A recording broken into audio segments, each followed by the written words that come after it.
maa ngi leen di nuyu di leen sant ku nekk ci turam ak santam man maa ngi tudd Salif Ndong dëkk Diogane village de Diogane situé dans la commune de Bassoul arrondissement de Niodior département de Foundiougne région de Fatick. suñu mbokk internautes yi maa leen nuyu di leen ziar di leen bége waaw di leen jox seen wàccuwaay yéen ñi tamit yéen ñu fi ñëw ñu dalal leen ci dëkk bi jox nañ ñëpp daal seen wàccuwaay. ngeen dal ak jàmm Diogane a ngi nii de nekk dëkk boo xam ne dëkk bu bari activité la mais daal yëngu-yëngu bi dafa am luñ ci manqué waaw. Mais on ne fait rien et on fait tout à la fois. Ok. Ouais, ce qui veut dire que moi, bon, si je te dis on ne fait rien, c'est que notre but n'est pas lucratif. C'est pas que c'est l'argent qui nous anime. Voilà. Nous, c'est la vie sociale, c'est la vie communautaire qui nous anime, au lieu de l'argent. Voilà. Si on te dit qu'on ne fait rien, c'est que tous les jours, on a des activités qui vont pour accompagner les communautés, pour alléger les problèmes des communautés et pour éclaircir les idées des communautés. Voilà, là c'est ce qu'on te dit. Si on te dit qu'on ne fait rien, c'est ça. Mais on fait autour, c'est ça. Parce qu'on ne peut pas donner tout le monde. Moi, je me suis dit que ma première réflexion qui m'a poussé à cette philosophie, est que j'ai vu que les milliardaires ne peuvent rien pour amortir ou bien abaisser les douleurs des populations. Tu peux avoir des milliards, mais tu ne satisfais rien du tout dans la vie des gens. Or que tu peux ne pas rien avoir, mais apporter beaucoup de choses à des personnes qui souffrent. Et c'est la philosophie qui nous anime jusqu'à là. On est là depuis, on a passé toute notre jeunesse là, c'est depuis en 96. Je suis là, je suis venu au village depuis 1996. Et depuis lors, je suis là. Bon, j'ai mon ami qui est tout à l'heure à côté, qui on a fait notre enfance ici au village, puis en Casamance. Et depuis que j'ai quitté la Casamance en 1996, je suis revenu au village où il n'y avait pas de jeunes en ce moment-là. Il n'y avait aucun jeune à ce moment-là. J'étais à ma 19e année, à ma pure jeunesse, là où je devais vivre ma jeunesse, je suis revenu pour rendre visite à mes parents. Heureusement, en venant, je suis arrivé, j'ai trouvé juste un système d'eau qui était installé par les Japonais dans un projet sénégalo-nippon qui s'appelle projet sénégalo-nippon d'énergie solaire.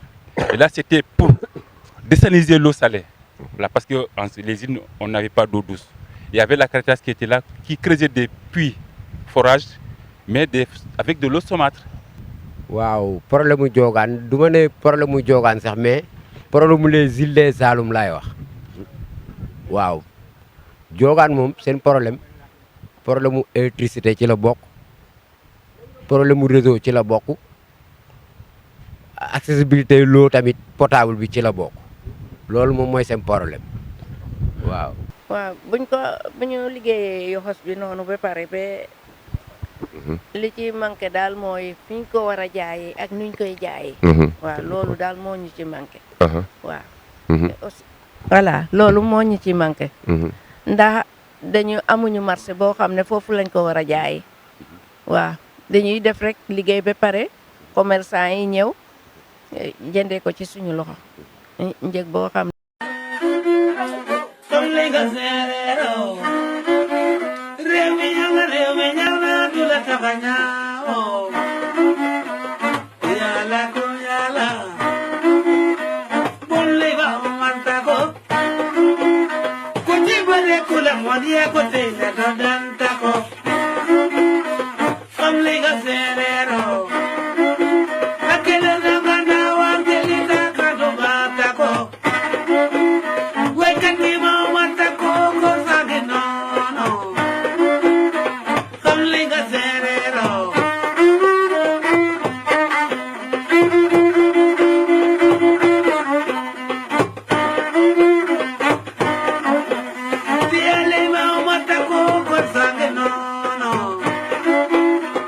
Me llama,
vraiment, c'était avec cette eau que les Japonais avaient amené, qu'on appelait projet sénégalo-nippon d'énergie solaire, qui puisait l'eau du forage et qui désalinisait cette eau pour rendre douce. Voilà. Et ça aussi, vraiment, ça a aidé la population, mais ça n'a pas duré parce que ça a fait que 2 ans, on a des problèmes de modules qui n'étaient plus rechangeables. On a fait tous les trajets possibles pour pouvoir mettre le système en marche. D'abord par la Caritas qui était l'intermédiaire. Bon, la Caritas, on est arrivé, on a fait tout pour aller voir l'ambassadeur du Japon pour qu'on puisse rechanger les modules qui traitaient l'eau. Mais là aussi, on nous avait clairement dit que l'ambassade n'était même pas au courant de ce projet. Ce qui veut dire que c'était un projet entre États. Et là, depuis 1996, je suis dans le village et bon, je me suis adapté, je me suis dispilé, je suis resté tout uniquement pour aider mes parents et mes communautés. waaw xam nga poto yooyu boo xoolee yu si ëpp dañ ko def dañ ko def ci ville yi alors que ci village yi la jagoo boo xoolee yii nii ñu ngi fiy doog a ñëw ci mois de décembre bi la ñëw boobu ba léegi ñu ngi ko fi teg noonu rek exposé ko noonu après yow mun nga dem sax xool noonu. mooy yan ci. mooy lampadaires yi lañ leen wooye je crois xaw mooy panneau solaire yooyu noonu yi nekk ci mbedd yi noonu rek. ok yooyu la. boobu ba léegi daal décembre ba léegi ñu ngi ko fii ni boobu ba léegi gisuñu dégguñu waxuñu dara. ok. vraiment bu ñu amoon loolu daal dina baax waaye ñun defaguñu loolu ñun daal da ngay liggéey sa liggéey ba pare teg ko commerçant ñëw jëndee ko ci sa loxo. ci nu mu pay bu mu pay rek moom nga koy jaay. ndax xamuloo noo koy def te mënuloo ko jaay. ok mais ce projet là avec tout ça. Oui. Mais le projet a finalement été saviré. Mais où était l'État, notre État? C'était quel État? État de Macky Sall, Abdoulaye Wade? Bon, c'était Abdou Diouf d'abord. Abdou Diouf? Ouais, Abdou Diouf, oui. En 86, c'est Abdou Diouf. Ok. En 2000, c'est Abdoulaye Wade et en 2012, c'est Macky Sall et puis il y a Diomaye en 2024. Mais c'est depuis 2000. Mais est-ce que vous comptez continuer ce projet avec ce nouveau régime? Bon, en tout cas, bon, si c'est possible, c'est mieux. Parce qu'on dit l'eau n'est jamais suffisante. Voilà. Ouais, parce que moi, j'ai jamais vu des femmes qui puisent l'eau et mettre des baignoires au-dessus de leur tête. Mais quand est-ce que ça doit s'arrêter? Parce que vraiment, le monde du 21e siècle, non, bon, il faut une vraie politique de l'État pour que cela s'arrête. Une vraie politique. Parce que nous, localement, on s'adapte. Qu'est-ce qu'on fait? On fait le maximum de trouver des puits dans la brousse. À chaque fois qu'on a une occasion, on mobilise les jeunes pour créer des puits. Puisque vous allez dans la brousse, tu peux avoir une quinzaine, une vingtaine de puits qui sont là uniquement pour asseoir le besoin des communautés. Avec l'aide de l'État ou non, c'est la communauté. Nous, on fait tout seul. Bon, mais si tu regardes Diogan, tu peux dire que les 99%, c'est les communautés qui l'ont fait avec des ONG et des amis partenaires, pas d'État. Et ça, c'est vraiment dommage. Mais qu'est-ce que l'État vous a apporté? Bon, l'État, bon, vraiment, bon, si on va exemple, on passe d'abord par l'éducation. Bon, vous voyez, l'État, vous allez à l'école primaire d'abord. L'école primaire, il n'y a que 2 classes sur un total de 6 classes. Il n'y a que 2 classes qui ont été construites par l'État. 2. À l'école primaire. Et les 4 autres? Par des ONG et les villageois. Vous allez à l'école arabe. Il y en a plus de 6 classes et c'est uniquement construit par les communautés. Ah bon? Oui, l'école arabe primaire. Vous allez à l'école arabe collège, c'est uniquement construit par les communautés. Vous allez au collège, c'est totalement débuté. C'est les communautés qui ont débuté et récemment l'État a ajouté, la mairie a ajouté que 2 classes. Ça veut dire que tout ce qui fonctionne au village, ce sont les communautés qui sont levées en premier pour faire ce qu'il faut, puis l'État arrive en seconde place. Voilà. boobu je crois nag ci régime bu njëkk ba le régime bii nag ñu ngi leen di ñaan ñoom ñu def si seen kéem kattan ba lamp yooyu daal ñu mën leen a bu ñu leen mënoon a dolli sax parce que lamp yi doyul bu ñu leen mënoon a dolli ñu dolli leen ba pare ñu taxawal leen ci nu mu gën a gaawee daal. waaw mais projet jeunes yi fii jeunes yi si lan la ñuy yëngu. fii jeunes yi fii moom suñu culture moom fii ñëpp xam nañ ko gis nga géej gi nu mu la waree nii. fii suñu culture géej la. waaw. géej gi waaw fii bu ñu fi utal waaw napp beeg dem géej bi daal moom mooy suñu culture. bu ñu mënoon wutal ay chambre froide wutal ñu ay marché. marché yoo xamante ni tey maanaam dem beeg dikk beeg yooyu noonu business boobu dina mën a dox. yooyu moom mooy suñ projet fii lu si ëpp fii loolu lañ xam géej dem géej lañ xam. dem géej rek ngeen. waaw ok à part dem géej bi amu fi beneen. à part dem géej bi bon am na ay élèves yu fi nekk élèves yëpp. mais xeetu njàng bépp ñu ngi koy jàng. mais commerce bi doxu fi. commerce bi taxu koo dox loolu parce que ay fruits de mer ñoo fi nekk te fruits de mer yi xam nga mooy li ma la wax rek amul marché boo xamante ni maanaam lu mu war a jar valeur bi ni ñu ko war a valoriser pour fruits de mer yi marché boobu moom moo fi amul. xam nga fruits de mer dafa riche. parce que ku ne fruits de mer wax richesse. ndax dëkk yi nga xam ne ñu maanaam dañoo nekk Europe nekk Occidentaux fële. ñi ëpp alal foofu ñaar lañu. ñuy ut fruits de mer. wala ñuy bay. waaw te ñun bu ñu demee ba Afrique tey. dañu toll ci maanaam soo seetee ñi gën a sonn ci Sénégal. wala ci dëkku Afrique yi. mooy ñiy bay wala ñu nekk ci napp gi. wallaahi waaw fële da ngay gis oto bu gaare. nit ñi daw di ñëw di xool kan la. ban autorité la fekk benn baykat la. wala benn nappkat. fii nag c'est le contraire. waa léegi est-ce que kon jotul ngeen xoolaat yéen liggéey bi ak fi ngeen di loxo yi ngeen koy teg. waaw parce que ñoom bu ñu fi ñëw ay oto la ñuy indi. waaw mais oto yooyu ñuy indi yéen amu leen ko. déedéet waa léegi lan moo tax ñuy indi oto yooyu te ci biir liggéey bi la ñuy liggéey loolu est-ce que jarut a taxawaat nag di xoolaat. mu ngi noonu de xanaa néew doole tax ba lijjantewuñu loolu. mais bu ñu amoon doole ñu mun a lijjante loolu rek moo ñu ci jàpp ba da ngay liggéey sa liggéey ba pare sonn ci am ci waaye dara li ngay jaayee dafay yees. loolu daal mooy problème bi. mais avec l'état actuel qu'est-ce que vous leur disiez, qu'est-ce que vous attendez d'eux? Bon, moi je dis que on ne peut que espérer parce que c'est ça qui nous maintient en vie. Mais vous avez ici des responsables qui sont, par exemple, en intermédiaire avec eux ou... Bon, normalement, il y a le chef du village, il y a le maire, il y a le préfet, qui sont les démembrements de l'État. Voilà. Bon, on peut dire la mairie, c'est local, c'est les communautés qui l'ont élu, mais qui doit travailler obligatoirement avec l'État pour pouvoir réduire le problème que les communautés vivent dans les localités. Voilà. Mais à part ça, il y a le chef du village qui est en tout moment conscient et au courant de ce qui est des problèmes des villageois, qui sont souvent transmis à la sous-préfecture, et c'est à lui de transmettre ce message aux services qui sont compétents pour pouvoir arriver aux solutions espérées par les communautés. Mais est-ce qu'il y a une fois un message que vous avez transmis et avoir par exemple de réponses qui vous est satisfait? Bon, à ma connaissance, pour le moment, non. Ah bon? À ma connaissance, non. Il n'y a que des promesses, hein, voilà. Et quand on vous promet, tu n'as qu'à espérer. Et je dis que c'est ça qui nous garde en vie. Et maintenant, on sait que bon, c'est à nous de prendre les problèmes par nos propres bras. Nous, on s'engage et puis on va demander de l'aide ou un appui. Mais espérer tout par l'État, moi je crois que ça c'est une erreur fatale que les communautés peuvent éviter. Parce que si c'était ça, si on se basait que sur l'État, on n'arriverait même pas à la situation où nous sommes actuellement. Ou sinon on aurait déjà disparu. Voilà. Ce qui veut dire que bon, nous, je me suis dit qu'on doit se baser sur nos propres forces et bienvenue qui adviendra. Voilà. Ok. Chers internautes de la PIB Culture TV, nous sommes toujours avec Zal par interview sur notre documentaire. Bon, il ne faut pas aussi dire autre chose, hein, parce que c'est des intellectuels sérieux qui sont là devant nous, parce qu'ils ne comprennent pas aussi du tout la langue officielle, qui est nationale plutôt, le Wolof.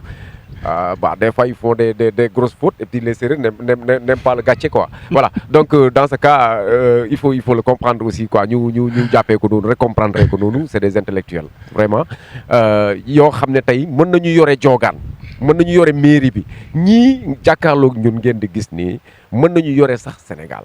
Waaw. Donc limu fi kaas yépp dégg ngeen ko. Bon, ça pas kaas sax mais lim fi révélé quoi, manam lim fi wax lépp dégg ngeen ko. Donc état yu fi mësa jaar ay promesses lañu dund ak ñom. Lépp luñu fi def bo sété 80% bi yépp ñom ñoko défar sen bop, ñom ñoko outal sen bop, état participer wu ludul 20%.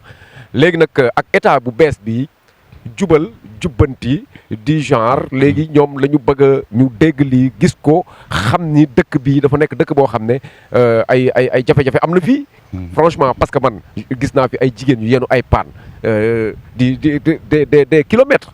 affaire yi di sori di metti te monde du 21e siècle bi war na dépasser foofu ak régime bu bees bi surtout bon gis naa fi aussi dëkk bi guddi gi day lëndëm crise bon li ko waral mooy manque d'électricité poteaux yi am na fi gis naa fi ay poteaux yu ñu samp mais problème bi mooy courant bi nee nañu depuis jamonoy Ablaye Wade lañ ko fi samp depuis jamonoy Ablaye Wade lañu samp poteaux yi ba léegi courant ñëwul te loolu boo seetee at yi léegi bu mot ñaar fukki at ak nangam loolu aussi metti na ci dëkk bu toll ne Diogaan dëkk boo xam ne vraiment dafa war a nekk dëkk boo xam ne war na mën a dépasser fii daal parce que ay góorgóorlu rek fi nekk ba ñu dugg ci beneen volet monsieur Tall.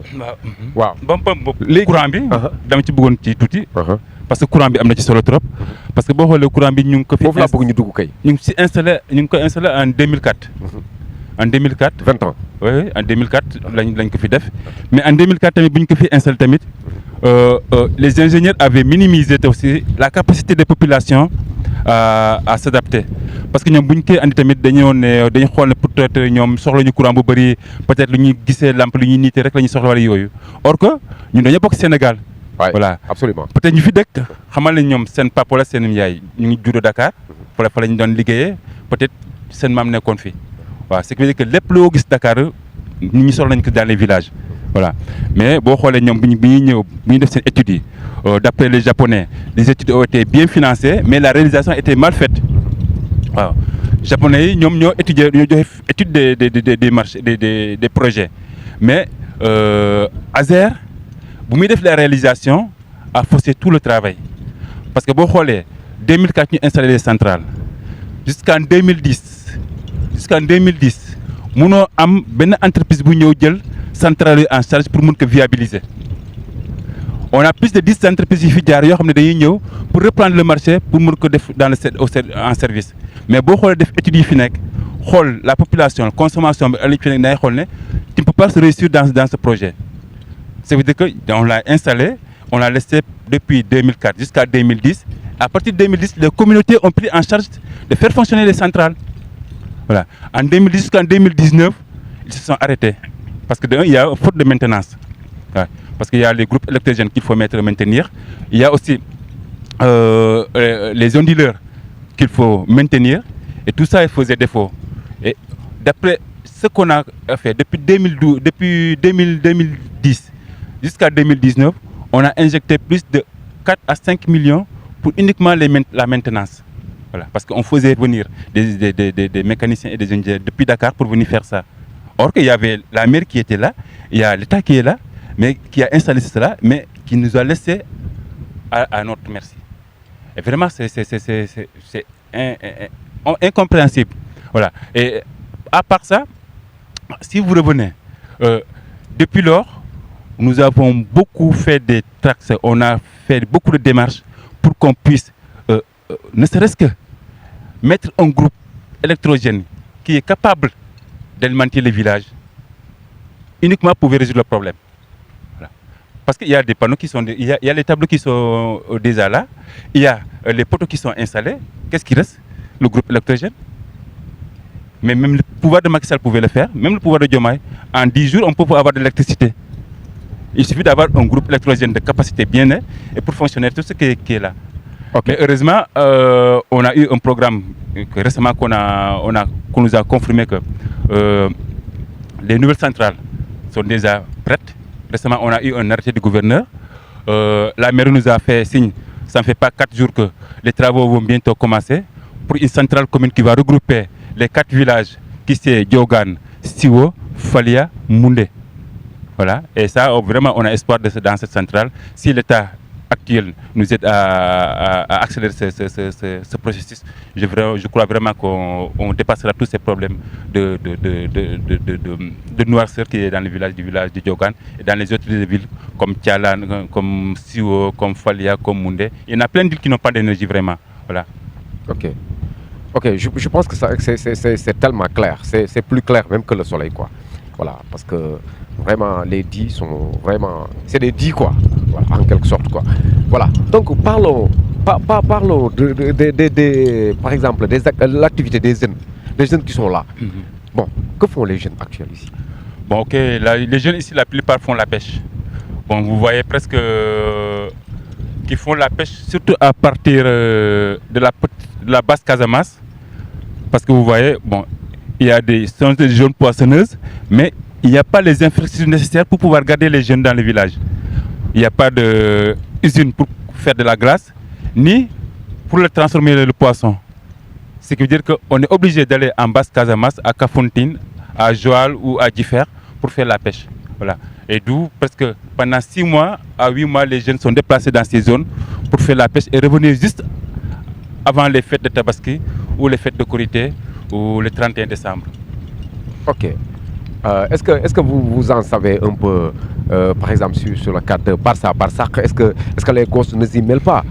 Parce que si on n'a pas ce que l'on veut, des fois on essaie de maintenir de quoi ce que l'on pense, quoi, en quelque sorte. Donc, qu'en dites-vous sur le Barça et les jeux de Diogan? C'est un phénomène. Hein? Ouais, c'est un phénomène qu'on ne peut pas arrêter. Ouais. Okay. Ça, c'est impossible. Hein, oui. C'est inarrêtable. Parce que quand on n'a pas d'espoir, on fait ce qu'on pense que c'est mieux pour toi. Imagine-toi qu'un jeune, peut-être vous êtes 4 à 5 dans votre famille. Exemple, cette année, si vous allez en campagne à Kafountine pendant 8 mois, vous gagnez que 400 000. Voilà, tu as ta femme, tu as tes enfants, tu as tes parents. Tu reviens, tu donnes tout et tu restes nu. Et pourtant, il y a des obligations qui te tiennent jusqu'à présent. Tu es obligé de repartir.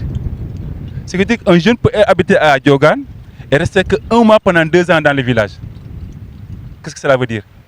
Tu ne connais même pas comment ta famille vit. Tu ne connais pas le comportement des enfants. Tu ne connais même pas leurs besoins. Tu n'es pas à le satisfaire. C'est tellement grave que même l'État doit beaucoup de sacrifices pour arrêter ce phénomène. C'est quoi? De 1, aménager la pêche. C'est quoi aménager la pêche? C'est faciliter l'accès aux pêcheurs des pirogues motorisées, équipées. De 2, aménager le circuit du poisson. C'est quoi? Mettre des chambres froides, des usines de transformation ou mettre un circuit pour pouvoir exporter le poisson qui est pêché par ces pêcheurs pour qu'il aille rejoindre l'extérieur. Avec ça, je crois qu'on peut restaurer les villages dans leur entité. C'est quoi? Rester chez toi, vivre dignement et sans aucun problème. Mais sans ces problèmes, l'État n'arrivera jamais à combler le besoin des jeunes dans les îles. Parce que vous voyez, à Diogan, il y a plus de 400-500 jeunes entre 12 et 22 ans. Imagine. Et tous ont leur même besoin de réussir dans la vie.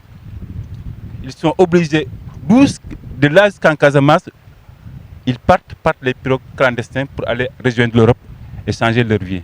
Et là, vraiment, je sollicite que l'État descende dans les communautés, discute avec les communautés, parce qu'on sait vraiment ce qui ne va pas et ce qui nous manque. Voilà. Si on arrive à avoir des consensus entre nous, on saura où investir l'argent, ce qui peut faire rester les jeunes et ce qui peut développer les villages. Ça, c'est possible. Voilà. Parce qu'on a l'expérience déjà. Depuis 20 ans, la majeure partie des adultes que vous voyez là sont restés là depuis 20 ans, ne serait-ce que pour secourir, aider et accompagner les familles. Ok. Donc, chers internautes de la PIB Culture TV, je pense qu'on a bien entendu ce que dit l'intellectuel Serer qui est là devant moi. Donc, je pense bien que l'État dina le dig. Parce que nous, nekkewuñ fi lu dul dimbali état des fois nit ñi dañuy jàpp ne ñii dañuy def lii pour déedéet nekkuñu fi lu dul dimbali état nekkuñu fi lu dul aussi jàppale suñu population nag du ñi ñu dëkkal kese non population bi mooy Sénégal le Sénégal mooy population bi donc ñun dañuy jël suñuy on est prêt pour se sacrifier laaju ñu frewu kenn laaju ñu ndimbalu kenn ñun ñooy jëlal suñu bopp suñuy propre transport la PIB Culture TV di dem ci biir fu Sénégal gën a soree fu problème yi gën a amee la ñu paree ñun pour dem jël ko exposer ko devant l'État actuel ñu gis xool xam li nga xam ne moom moo nekk ci dëkk bi au lieu que ñuy toog nag ñu naan xamuñu ko woon gisuñu ko woon non ñun la PIB Culture TV pare na pour defal ko loolu état voilà c'est ça mais attends tiens écoutez man ay Kermel yi damay dem ay marché Kermel damay dem ay Sandaga si mais man sama bopp man mënu ma ko laal mënu ma laal benn fruit de mer xam mënu ma laal langouste mënu ma laal crevette mënu ma laal tuufa bon lu ma ci am tamit minimum lay doon quoi benn kii ba pare sama xaalis day jeex merci beaucoup waaw mais léegi loolu la moo tax yéen mënu leen ci gis seen bopp parce que man damay jënd naa fi kilo crevette su ma juumul non du kilo sax motul woon kilo en tout cas daal bi ñu ma jaayee benn 8000 moom wax dëgg yàlla motul kër quoi motul soosu kër quoi non loolu la léegi nag loolu ñun ñii ñaan état mu ñëw installé ñu xam nga marché boo xamante ni ñun nañ ci mën a maanaam li ñuy produit bi ñuy kii fii ñu mën koo mën a exploiter ba mu mën a maanaam ñu mën koo valoriser mu mën a jar li mu war a jar dëggantaane njaay waaw ok waaw mais léegi quand on parle de jeunes dañuy wax aussi sport quoi mais fii sport bi toll ak seen état quand je parle état mairie moo tax may wax ak fii département beeg yooyu fii am na stade non fii amul stade te franchement waroon na am stade waroon na am sax club amul club parce que 22 îles ñoo fi nekk je crois 22 îles yooyu bu ñu defoon benn coalition comme li am Grand Dakar NGB bi Biscuiterie Grand Dakar ak yooyu noonu bu ñu ko defoon fii nii avec l'aide de l'État mën nañ am club fii mën nañ am tamit stade benn même bu dee stadium lay nekk sax benn genre terrain municipal sax baax na. waaw léegi fii maanaam soo leen amee seen yoxo sa paañ yeeg tuufa yi ba pare. fii amu leen chambre froide. déedéet amu leen foo leen denc. waaw fii moom da ngeen di kii ba pare rek taxañ ko maanaam daal yaakaar ni ngeen mu génn seen loxo balaa muy yàqu sax. xam nga kon loolu moom moo tax mënu leen ci am ay prix yu baax. moo tax prix bi du baax ndaxte dangay bañ mu yàgg ci sa loxo moo tax benn jaaykat bu ñëwee rek nga jaay ko benn jaaykat bu ñëwee nga jaay ko rek ci prix bu yomb. ndax dangaa bañ mu yàgg ci sa loxo mu yàqu ndax amuñu fuñ ko war a denc. loolu la. voilà donc bëri na volet yu ñu dugg. mais dafa am benn volet boobu important. on y va. ok mais Gambie sori wu fi. non sori wu fi de yow tey Gambie boo doon jógee fi pour dem Gambie tu fais combien de temps. Bon, c'est 3 heures de temps. 3 heures de temps. Bon, c'est la même distance que d'aller à Sokone. C'est la même distance qu'aller à Foundiougne. C'est la même distance qu'aller à Ndangan. Ok. Oui. Bon, qui dit Gambie dit pays à part. Oui.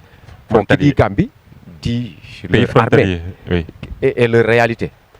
Mais fii amul sécurité parce que man gisuma fi benn base militaire gisuma fi dara mais Gambie gii rek suñu amoon ak moom problème ñoom mën nañu dugg fii. Bon, vraiment, c'est li nga wax ni bon, man ça m'est venu à l'esprit depuis que xaw na yàgg parce que boo xoolee ñun boo fa génne rek boo doy presque 40 minutes yow da ngay jàkkaarloog Banjul nii de da ngay gis garab yi di gis peut-être bu dee guddi fi ngay toll di gis janeer yi waaw avion buy décoller aéroport Gambie fi ngay toog di koy xool muy yéeg dem voilà c'est que on est juste à la frontière de la Gambie. Oui, absolument. géej gi rek fleuve rek moo nekk suñu diggante. waaw parce que man démb dama yéeg ci terrasse bi fii mooy kii bi dispensaire bi. may gis lamp yi ma naan leen fee fan la ñu ne ma Gambie man leen ban Gambie ñu ne Gambie benn bi nga xam bu Adama Barrow ma leen moo nekk ni seen lamp yi ñoo nekk ni ñu ne waaw. après ci laa toogee nag par imagination ma ne mais attends tiens écoutez fii am na base militaire ñu ne ma non man leen loo leen di wax nii ñu ne ma looy xalaat nii man leen non attends yow nga dëkk 0,50 ak benn pays voisin amuloo benn base ak dëkk bi ni mu bëree ay nit ak dëkk bi ni mu réyee ñu am mais yow li ngay xalaat ñun bàyyi wuñu ci woon xel de man leen non mais suñu amee ñoom problème ñoom mën nañu ñëw commencé ci ñun fii mais léegi yow loolu ana loo si xalaat. bon ñun vraiment bon peut-être dañu gisoon ne même bu amul base waroon nañu am ay points de stationnement voilà point de stationnement. ok même boo xoolee exemple parce que base bi ñu gën a jege fii mooy base Toubacouta. ok waaw te boobu peut-être il faut 2 heures et demie de temps 2 heures et demie pour dem Toubacouta. ah bon te boo sooyee pour aller à Toubacouta moo gën a c'est la base qui est la plus proche waaw. ñu xool ne peut-être à la sortie de Poutak mooy le bout de Niodior boo fa bu ñu fa amoon benn base ne serait-ce que de supervision ça serait un plus pour nous voilà ça serait un plus pour nous. En plus il y a le pétrole qui est exploité à côté obligatoirement l'État doit prendre en charge ces problèmes de sécurité et c'est primordial. Voilà. D'après tout ce qu'on connaît du pétrole je crois que ça serait bien réfléchi de mettre quelque chose qui peut, ne serait-ce qu'alerter, je serais vraiment comblé de ce côté-là. En tout cas ça m'a vraiment préoccupé bi ma xamee ni Gambie moo nekk nii ba pare fii gisuma fi benn takk der daal maanaam mooy benn sécurité daal gisuma ko fi voilà c'est ça. Même la deuxième moi je ne parlais pas de base, mais je parlais souvent de réseau. Ouais. Parce que je crois que c'est l'outil la plus utile dans une zone frontalière, c'est le réseau. Parce que s'il y avait quelque chose d'inhabituel, il nous est très difficile de communiquer avec le reste du pays. Voilà. Alors qu'avec ces réseaux, c'est un point qu'on doit toucher. Voilà. Parce que ça fait partie des points parce que moi je travaille sur l'internet. Ah ouais, vous savez que cette émission que vous voyez là, ça devait même y entrer aujourd'hui même. Oui. Mais le problème en est que ici l'internet, mais le réseau téléphonique et l'internet, mais c'est dur. Oui, bon. C'est difficile. Nous on a fait plus de peut-être 10 à 15 plaidoyers pour ça. Hein. On a fait une manifestation pour l'électricité et les réseaux. On a fait des pétitions au niveau du village pour collecter des numéros pour aller voir la Sonatel, déposer ces pétitions pour améliorer le réseau. Mais ça fait 5-6 ans, mais rien. On n'a rien vu. Et ça, vraiment, si on est dans le Sénégal, je crois qu'on doit profiter de ce qui appartient à tous les Sénégalais au même point d'égalité. Ouais, et vraiment, on demande à tout le monde qui ont les possibilités d'y parvenir, de nous aider là-dessus. Et pourtant, vous voyez, bon, je ne sais pas si c'est un problème technique. Parce que vous allez à Niodior, il y a une antenne. Vous allez à Dionewar, il y a une antenne. Vous allez à Bassoul, il y a une antenne Orange et une antenne Tigo. Vous allez à Differ, il y a une antenne Tigo. Mais attends. Mais tout ça... Mais Bassoul, attention, c'est Yekini qui est là-bas, le grand Yekini. Mais est-ce que vous avez ici comme des gens qui sont comme eux? Ouais, parce que aussi, ici le Sénégal, vous savez ce qui est là. Oui, plus que Yekini même. Hein. Mais tu sais aussi, bon, les cultures sont différentes. Voilà, les cultures sont différentes. Les Sérères vraiment n'ont pas l'habitude de beaucoup commander ou de suivre quelqu'un sur une chose qui lui est une obligation. Voilà. Ce que tu dois me donner, je ne dois pas te suivre comme ça pour que tu me le donnes. Mais c'est le Sénégal, hein? Attention, c'est le Sénégal. Mais c'est le Sénégal. Bon, je veux dire que c'est l'ex-Sénégal. Parce que quand je dis c'est l'ex-Sénégal, bon, dama bëggoon am liggéey nga ne ko kan moo ñu boole. Mais loolu moo fi am. Waa léegi est-ce que loolu day continuer parce que fii li fi nekkoon mooy mais Yékini moo dëkk Bassoul foofu dafa war a am temps Yékini moom bu jógee bu bëggee gis état bi day yomb affaire yooyu loolu moo fi amoon xaw ma ndax bële mooy continuer xaw ma mais léegi yow noo gisee loolu fii kan moo fi nekk koo xam ne loxoom gudd na parce que fii parent loolu la ñuy wax. non fii moom boo xoolee pour te dire une seule chose tu sais Pape Alkali Diouf. Je le connais très bien. Tu connais Alkali Diouf? Absolument. Alkali Diouf. C'est le premier pharmacien au Sénégal. Ah, je le connais très bien. Je connais aussi ses affaires, quoi. Vous allez à Founioui, l'hôtel Baobab, sur terre et sur mer, ça lui appartient. Ok. Il fut parmi les premiers notables, les premiers, je ne sais pas, bonnes têtes du Sénégal. Tu vois. Vous connaissez son excellence. Mais attends, mais ce gars, ce type que tu venais de révéler son nom. Oui. Mais il a un bras long. Mais est-ce qu'il a exploité cela? Parce que c'est ce qui est sur l'ex-Sénégal. C'est ce que je t'ai dit tout à l'heure là.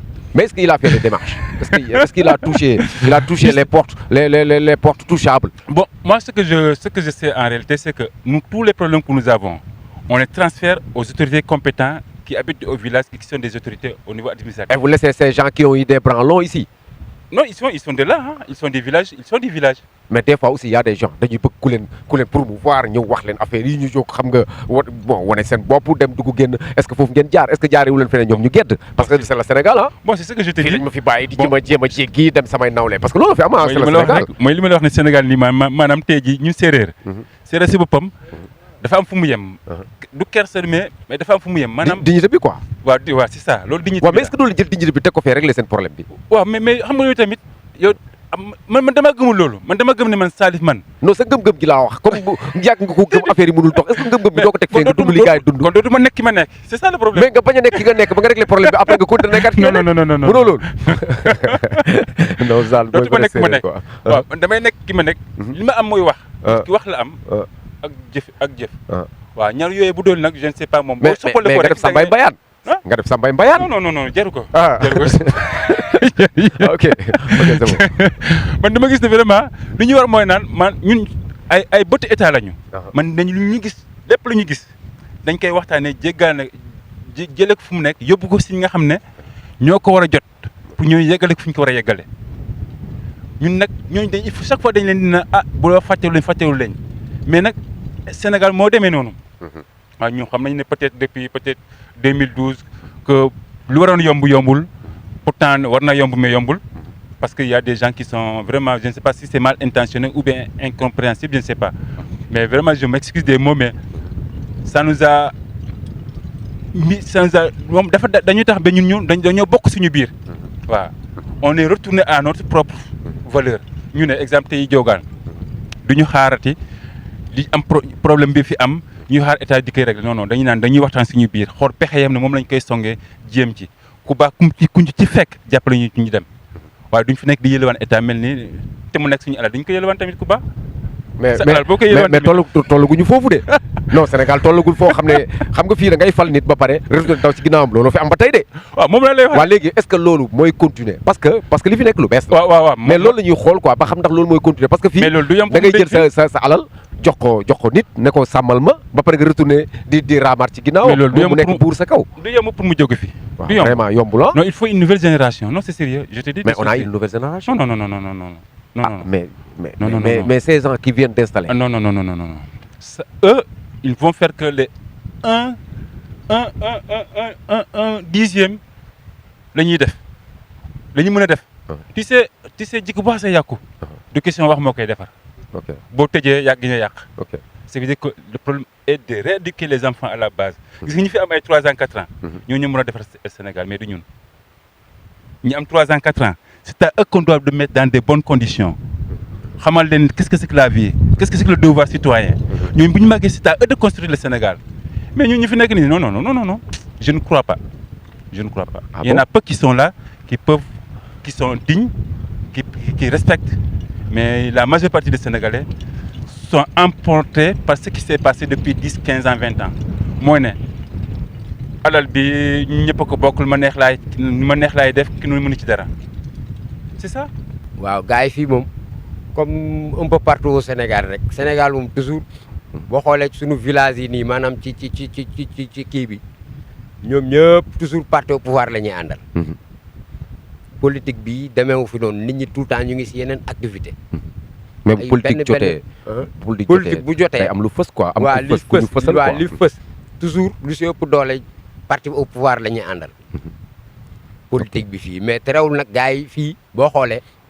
nombre d'inscrits yi ñuy am ci bu élection amee ak nombre de votants yi boo xoolee dañu nekk village la rek mais tey buñ ko généraliser woon ñëpp yem nii ci code de popularité ñoom ñoo gën a respecté code électoral bi ñoom ñoo ko gën a respecté parce que ñoom dañuy dem inscrire massivement te dañuy dem voté wu massivement. waaw parce que man je vois des fois ay nit yoo xam ne dama leen di xam Dakar dañuy wax ne dañuy voté ci quoi. dem voté ji merci beaucoup dañuy liggéey ñëw voté ji. waaw toujours nag lu si ëpp doole moom parti au pouvoir ñoom la ñuy faral di àndal. waaw. léeg-léeg de ñu ñaan ci de dañ ciy ñaanaatu rek ku fi ñëw daal borom doole bu fi ñëwee ñu ñaanaatu xanaa am bi nag moo doon problème bi fii ba buñ koy am daal waaye ñu ngi ciy ñaan. mosu leen ci am benn tontu bu. mosu leen ci am benn tontu daal boo xam ne am ngeen ci satisfaction daal. mos nañu ñaan affaire gaal de ba ñu mayoon ñu gaal. waaw mos nañu ñaan affaire gaal mayoon nañu gaal ba gaal bi dem na sa ba yàqu. waaw. mais li ëpp solo yaakaar naa suñ la mayee maanaam gaal te utaluñ la foo xam ne mën nga fay denc sa kii di xaar prix bu baax tamit loolu du am sens. waaw mu ngi noonu de. loolu daal amaguñu ko de bu ñu amoon néegu stockage daal. dina baax. dëgg immigré yi bon peut-être ñooñu tamit il faut ñu waxtaan parce que dafa laaj concertation parce que boo xoolee ñun peut-être récemment lañ ci dugg te boo xoolee tamit dañu xaw a tasaaru si Europe ñii ñu ngi Espagne ñii ñu ngi Allemagne ñii ñu ngi France ñii ñu ngi Bahreïn loolu dafa laaj coordination waaw parce que boo xoolee si yeneen village tamit il y a des avancées par exemple boo demee Niodior boo demee Dionewar boo demee Bassar non les gens commencent à s'organiser vraiment immigrés yi commencent nañu organiser wu jël en charge les priorités des villages waaw peut-être à Diogane fii la des mais vraiment côté non boobu moi j'ai vu un village du ma ko tudd. waaw j'ai vu un village boo xam ne. ñoom ñoo defal seen bopp hôpital ñoom étranger yi. immigré yi. ñoom ñoo fa def hôpital. ñoo fa def école. école ba fa nekkoon doxul woon ñoom ñoo ñëw tabax école. ba pare remettre les clés à l'État. ñoom ñoo promouvoir femmes yi. et puis ñoom ñoo ut yenn certaines boutiques def ay boutiques yoo xam ne pour jigéen ñi foofu ñu mën di toog di liggéey. c'est ça. bon vraiment léegi man ce que je donne conseil pour ngeen mën gaaw a concerté wu gaaw a gisante gaaw a déggante. ni ngeen def mooy groupe WhatsApp rek la gaawee. da ngeen di jël tous les numéros. mën nga ko def yow organiser benn affaire tous les numéros ku nekk nga dugg këram nga laaj numéro ñi nga amul ak ñi nga am nga boole ko ci benn groupe lancer benn message ci biir ñoom ñëpp ñu dégg ko léegi su ko defee ngeen commencé di si débattre.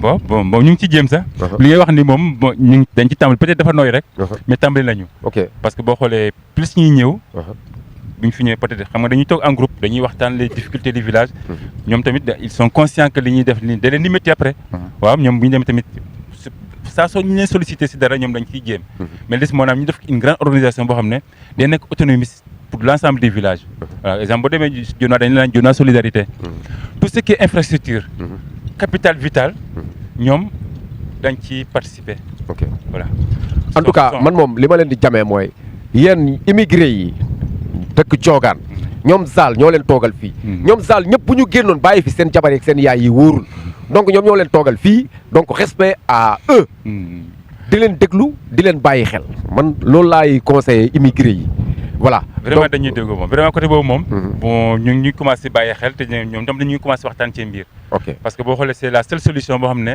ñu mën nañu demal suñu bopp te duñu yaakaar basé trop ci état voilà loolu moom vraiment lu am la te def naa ñoom tamit gis nañu opportunité yi ci nekk parce que du question du dimbale de ce sont des propres investissements ay investissements yoo xam ne ñoom seen dañ ci gis seen bopp mais c'est ça waaw parce que ay fonds yoo xam ne ñoom dañ koy mettre en valeur mu jëriñ askan gi jëriñ leen waaw te loolu vraiment ñoom buñ ci taxawee vraiment moom ñëppay kontaan bu soobee yàlla te day am incha allah gëm nañ ko jeune femme yi waaw comme fii nii la li ma la wax rek suñu maanaam suñu culture moom géej la jeune femme yi fii yoxos fruit de mer bi ngay gis fii nii góor ñi duñ ko jigéen ñi ñoo ko ñoom ñooy dem indi yoxos bi ñoom ñooy dem indi paañ yi ñoom ñooy indi mais après liñ ko war a exploiter normal noonu liñ ci war a gagné loolu lañ ci mënta gagné boobu ba léegi.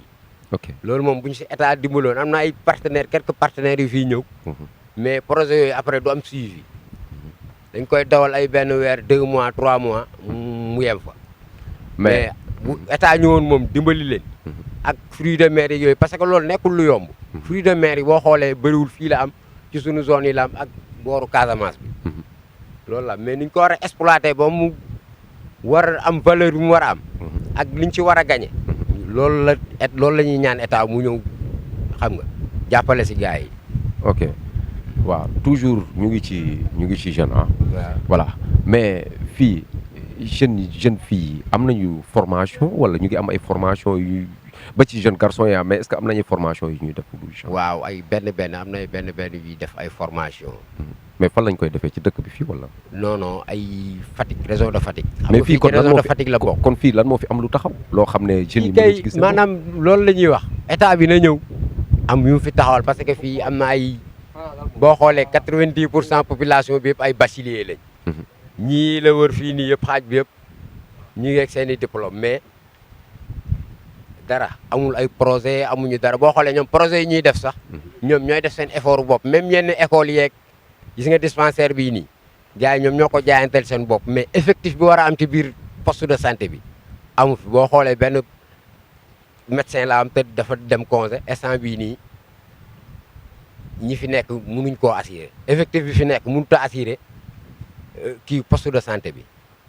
ok waaw parce que dugg naa fa sànq fekk naa fa ay malade yu tëdd ñu ne di perfuser affaire yàlla yëkkati waaw au fait toujours encore ñu ngi ci jeunes yi mais est-ce que jeunes yi manqué nañu fii est-ce que booloo nañu est-ce que nekk nañu benn est-ce que respecté nañu par exemple respecté nañu code jeune quoi. entre ñoom est-ce que jiital nañu nit est-ce que du genre quoi. si loolu fii boo xoolee fii maanaam solidarité bi fi am dafa raar ci suñu Sénégal gii gis nga lii nga fi gis noonu lii ñi la indi nii ak ciment beeg yooyu noonu pourtant benn nit moo ko moom mais boo xoolee village bi yëpp ñoom ñoo ko dem assuré dem jëli ji ko wàccee ko def ko lépp.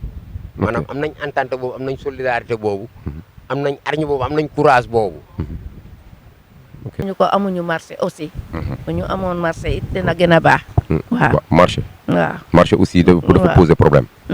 ok waaw léegi fii est-ce que yéen a ngi jot ci financement yi état bi di joxe.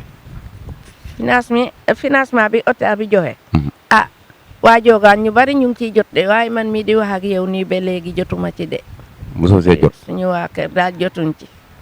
waaye mu ngi ci dëkk bi daal. kon maanaam dafa nekk Samba Ndar ak Kumba Ndar daal. wallaay ñun daal jotaguñ ci de. te ba mu commencé ba léegi ñu ngi ci. te boobu ñu ngi feebar ba man ak suma jëkkër bi waaye léegi daal amaguñu sansam daal. maanaam daal yéen état mosu leen jëriñ dara daal. dara. waaw sansam de. mais fii yaakaar naa dundu leen insécurité de fii am na sécurité fii. fii nii. fii kay moom bariwul sécurité. sécurité daal amu fi. fii kay dañuy dund nii rek mais bariwul sécurité de. mais est-ce que fii duñ leen jëlal ay jur ak yooyu comme seen jur yeeg yooyu duñ koy sàcc. léeg-léeg at yàlla moom. loolu sax amoon na fi ba xanaa at yi la tane sax waaye at yàlla moom bari woon na fi. waaw par rapport aussi ak xale yi fi nekk. lan mooy seen activité. xale yi bu dee xale yu góor yi xanaa xale yi jàng daal njàng mi. bu dee xale yu góor yi jàngul ñu ngi ci géej bi di baal napp bi. ñu ngi ci napp bi rek. loolu daal moo fi nekk. ku jàngul daal yaa ngi ci napp bi. xale yu góor yi daal noonu bu dee xale yu jigéen yi nga def ménage. waaw. loolu daal mooy suñu liggéey loolu la ñu xam de. waaw à part loolu nag ñun maire yi ñu nekk ci géej bi. loo foraatu si géej bi nga jaay. loolu daal mooy suñu liggéey.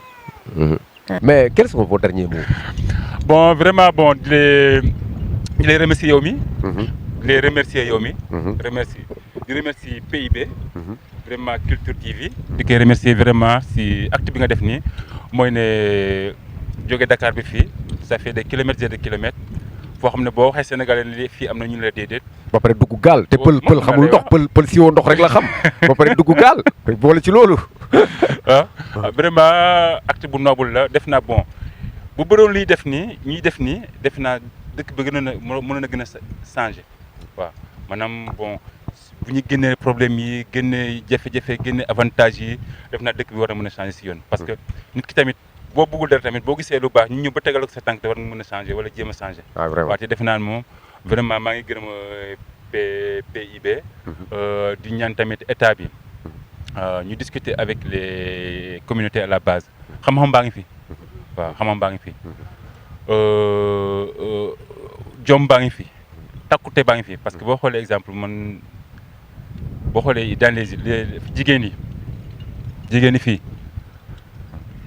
vraiment amuñu fay waaw yaa ngi doon wax affaire root waaw yemuñ ci loolu bés bu ne dañuy xëy peut-être léegi ñu yëg si dem nañ géej ñi uti paañ mais paañ boobu tamit mooy le problème en est que la valorisation daf ci des kan moo leen ci mën a dimbale mooy état mooy service technique yi waaw kese paañ baa ngi fi en pagaille tuufa baa ngi fi en pagaille yox baa ngi fi te loolu ce sont des valeurs yoo xam ne uniquement yooyu kese mën a développer dëkk bi waaw waxatuma nag les ressources forestières maanaam boo demee si àll bi di tax bi boo demee buy yi nuñ koy daxaar bi mais lu des ñu jàppale nit ñi jox leen ay fonds ñu mën a exploiter loolu exporter ko am une valeur ajoutée mais sinon dañuy jël recherche bi génne ko pare jaay ko ñaar dërëm nekkaat si ndóol ki nga ko jaay ko jëm njëriñoo yow dañuy gën a wàcc rek te pourtant nguur gi xam na ne lii valeur la boo xam ne dañ ko war a jàppale nit ñi mën ci sukkandiku développer seen gox. ok donc ñu ngi lay sant di la gërëm la PIB Culture TV mu ngi lay ziar di la ñaanal yàlla jàmm te di bëgg beneen émission bu ñu ñëwee yeneen yu ñu doon kaas wala yu ñu doon naxar wala jafe-jafe yu fi amoon mu wàññeeku bu baax a baax ba ñuy wax ci leneen. incha allah ok donc merci beaucoup. yéen donc jàmm merci. bonjour. mais derrière mooy ñu ngi leen di féliciter tamit di leen encourager te liggéey bu rafet bi ngeen def ak fekk bi ngeen ñu fekk si fii nii di ñaan tamit toujours état bi tamit toujours loolu rek laay ñaan di ñaan mu ñëw xam nga def fi dara parce que fii tamit am na fi léppam waaw loolu mooy sama dernier mot. donc PIB Culture TV mu ngi lay sant di la gërëm. maa ngi leen di sant di leen gërëm di leen jox seen wàccuwaay ñoom tamit. ok di la wax ni prochaine fois yàggatul dinañ fi dellu si waat. incha allah xool ba xam ndax la ñu waxoon la ñu mébétoon est-ce que dox na. waaw dox na am déet. ok waaw jaajëf merci beaucoup. donc chers internautes de la PIB TV Culture.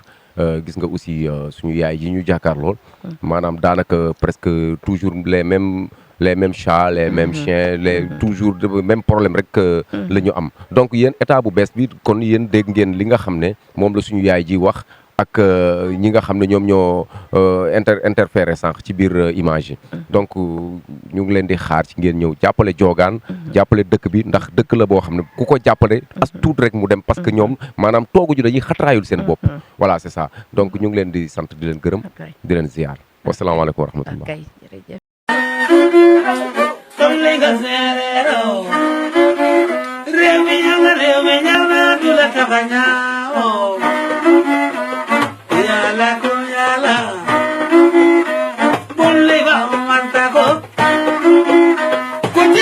Kula mwania kote na danta ko